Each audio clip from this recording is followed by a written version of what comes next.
વડોદરાની વાત કરવામાં આવે જ્યાં ડભોઈમાં દેવ અને ઢાઢર નદીએ વિનાશ વેર્યો છે।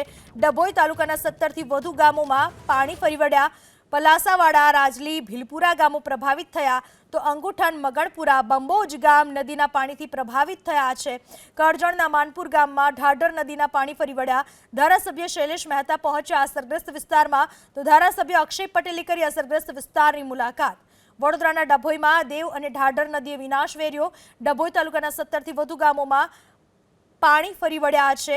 પલાસવાડા, રાજલી, ભીલપુરા, અંગુઠન, મગણપુરા, બંબોજ, કરજણનું માનપુર આ તમામ ગામોમાં નદીના પાણી ફરી વળ્યા છે।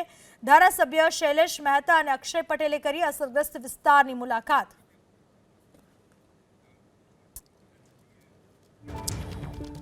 વડોદરાની વાત કરવામાં આવે જ્યાં ડભોઈમાં દેવ અને ઢાઢર નદીએ વિનાશ વેર્યો છે। ડભોઈ તાલુકાના 17થી વધુ ગામોમાં પાણી ફરી વળ્યા। પલાસાવાડા, રાજલી, ભીલપુરા ગામો પ્રભાવિત થયા તો અંગુઠન, મગણપુરા, બંબોજ ગામ નદીના પાણીથી પ્રભાવિત થયા છે।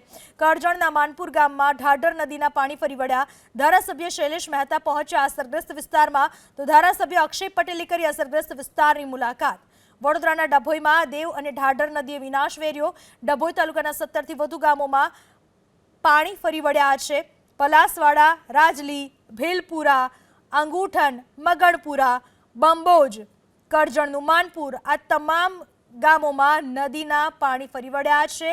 ધારાસભ્ય શૈલેષ મહેતા અને અક્ષય પટેલે કરી અસરગ્રસ્ત વિસ્તારની મુલાકાત।